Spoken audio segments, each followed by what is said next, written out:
Pocono Raceway, Long Pond, Pennsylvania, under the red flag after an early crash involving Dale Earnhardt Jr. and Steve Park. Both drivers are okay. The fans patiently waiting it out as they continue repairs on the guardrail along the backstretch here on the 2.5-mile Pocono Raceway. A lot of people down here on pit road talking things over. Jimmy Spencer is here talking to Tony Glover and Michael McSwain. Jimmy, you're from Berwick, Pennsylvania, and you have a little message inside your car. A helicopter is currently landed because of the red flag situation, but you have a message on your dash. Yeah, you know, we all know what happened at the mine here a couple days ago, and to think they got all those guys out and they're healthy. I mean, that's just incredible. The good Lord had their hands on them. And we put a little message in there. Chip called us up today and says, make sure you get something on that dash thanking those miners being back. And you know, it's close to Chip's home. He's right over here in Pittsburgh, and to think that all the people that worked hard to save those guys' lives is pretty special. And it means a lot of military. You know, there's so many military people coming to the races. They're big race fans. If it wasn't for those armed services across the water protecting us, we couldn't be racing. So there's just a lot of things goes on behind the scenes of this country that I don't think that we give credit enough to. And for those guys not give up hope in that mine and knowing that all those men and women worked their tails off to save them. They didn't know if they were alive or not, and then they come out of there alive. That just goes to show you there's a good Lord above. Now, I'm a New Jersey boy, and you're a Pennsylvania guy, so help me out. We're in Long Pond, Pennsylvania, Pocono Manor, Pennsylvania. Somerset County is where that was going on, I believe. How far away is that? That's pretty far. It's a couple hundred miles west of us. We're in the northeast sector of we're near New York, New Jersey and stuff, Pocono Mountains, great vacation area, but yet Somerset is over towards Pittsburgh area, the other side of the greatest football team in all of the nation, Penn State. Oh, man. But then you got the Pittsburgh high school, Pittsburgh College, too, but you know, it's over there on the western side, not far from Pittsburgh. Great area over there. A lot of coal, West Virginia area. That's where it's at, over in that part. So, you know, a lot of quarries, a lot of hard work goes in there. A lot of people out of Pennsylvania work hard for a living over there, and I'm just glad those guys are all right. Okay, man. Thanks for your time. Thank you, guys. Matt. Well, Bill, Michael Waltrip sits fourth here on the grid, literally. Now, what does it do to a driver's psyche to have to start then stop a race like this? Well, you know, you just have to be prepared for anything. That's why experience is such a benefit. You know, you can't get too high at the start of a race or too low when something like this happens. You just have to keep kind of mental balance. And so I just think about my car. I was happy with it on my half lap I got to run, and was real happy with it yesterday in practice. So just optimistic that we can challenge today for the win. We've been consistent, but I want to race for the win, and I think we can do that today. Now, your teammate Steve Park had difficulty getting out of his race car. That happened to you twice last year.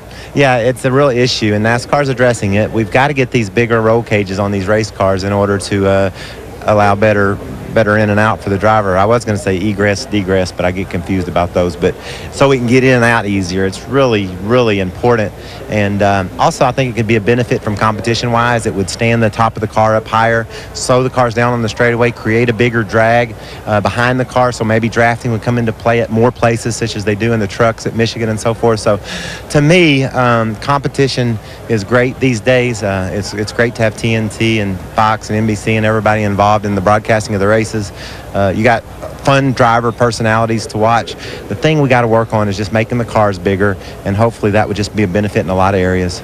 Now, you're a big dude, what, about 6'5"? It has to be more difficult for you getting out of a race car in a very quick situation than, say, maybe Mark Martin. Well, that's why I've always been really an advocate for the bigger cars, and have gone to Mike Helton and NASCAR and told them over and over again what I see, what I think, because I'm going to notice things tightening up on me before Mark Martin is going to, because of my stature.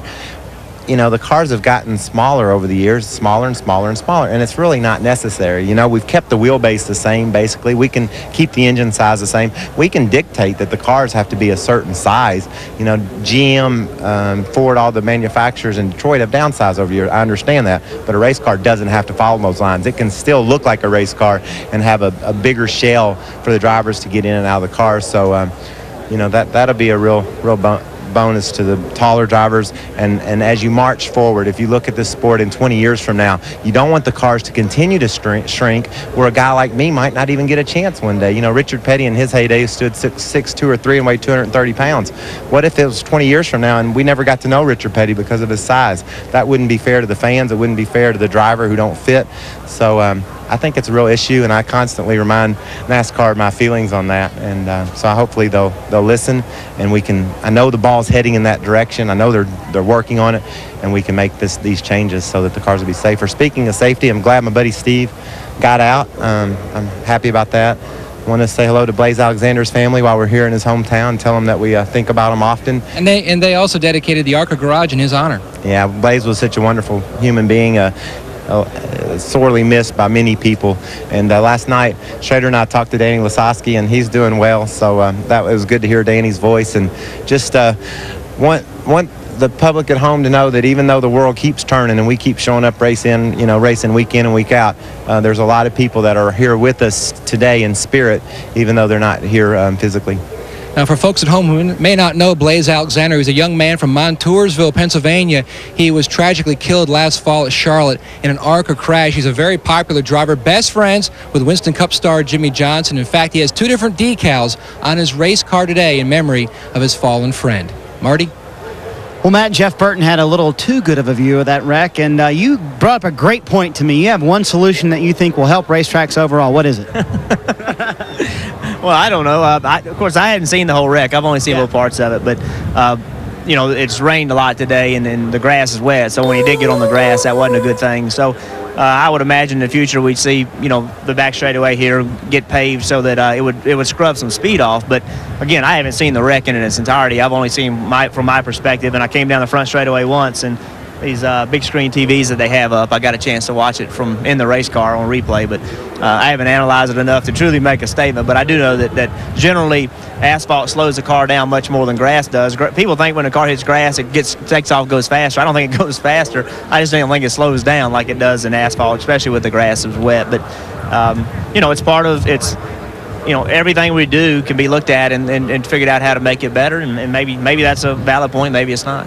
And they've done that at places like Talladega where it used to be grass and now it's asphalt. Let's talk about the inside of your race car real quick. And Steve was telling us how he was trapped inside the race car. How do you get trapped inside the race car with all this safety stuff? Take us through that real quick. Well, again, I haven't seen the inside of his car, so I don't want to comment too much and, you know, say exactly this is what happened. I'd be speaking out of turn. But I do know that everything's made to hold the driver down and to keep him from going left and right, up and, you know, and when you get upside down, now there are all the weights on the belts, and it's hard to unhook your belts. And then with all the new head supports and all that, your shoulders actually sit below the head support. So when you do unhook and you're upside down, you fall on you, it hits your shoulders. So it's very awkward getting out of the cars when it's upright and normal. It's hard to get out of the cars today, much less when the car is upside down or on its side or whatever it is.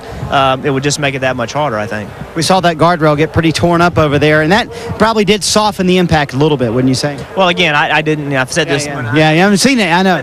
But you know, I'm not a big fan of guardrail. But I didn't. In this incident, it may have helped. It may not. I don't know.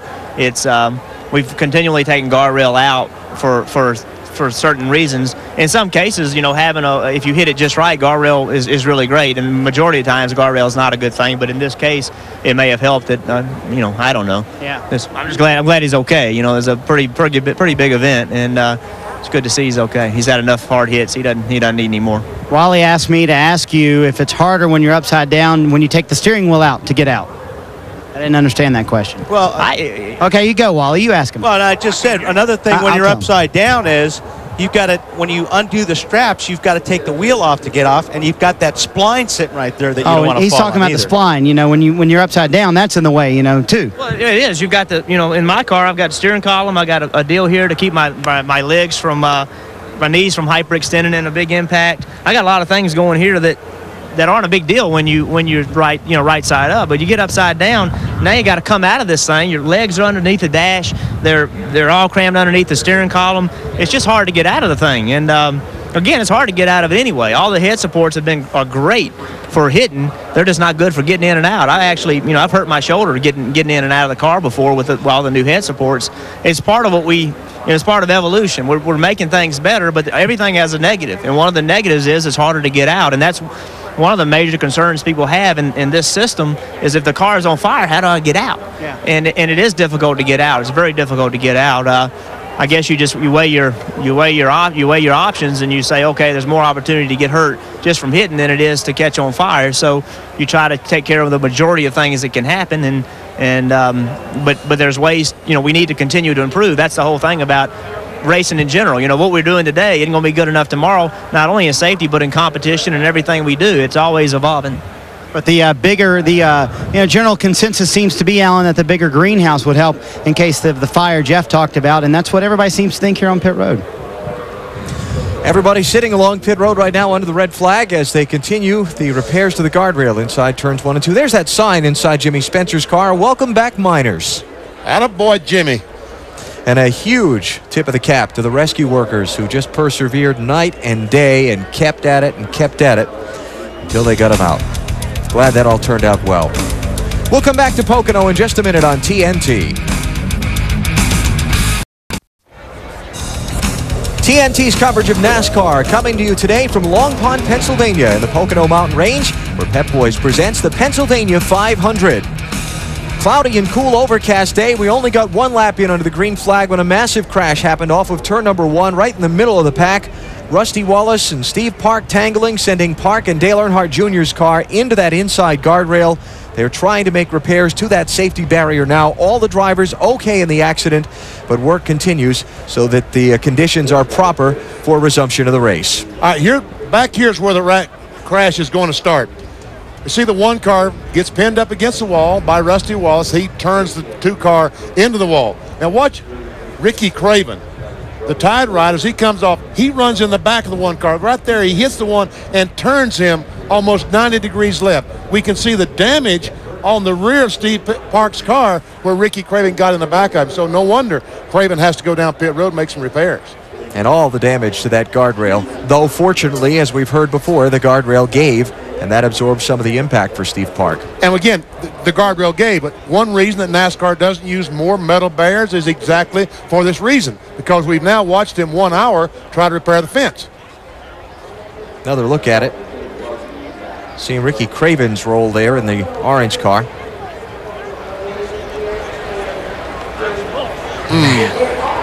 Wow.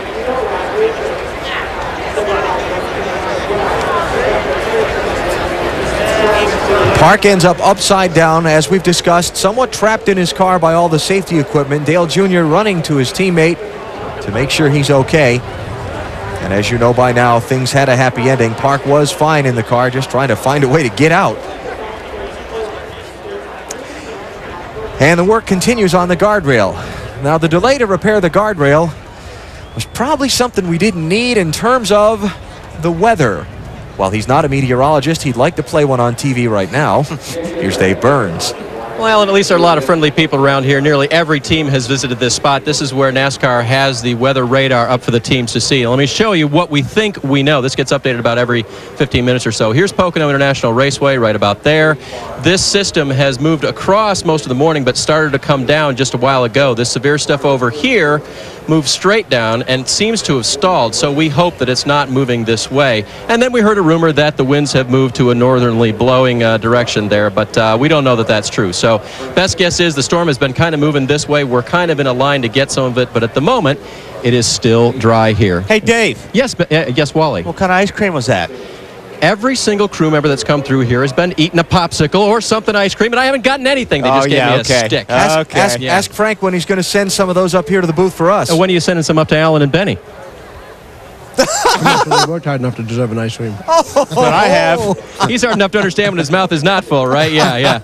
They said thanks a lot, by the way. Anyway, so that's what's going on down here with the weather, and I'll find something to fill this with. Okay. Oh, that ice cream looks good. It did look good. Yep. Mike's working his way back up to race control. NASCAR President Mike Helton. Now watch, though. He's going to have to get through the autographs. I saw him come up earlier, and he was playing Elvis, buddy. He was signing autographs. Elvis is trying to rise to the stage. They're not messing with him now. Well, if he's coming up here, that means the repairs are just about done, and we can get back racing shortly.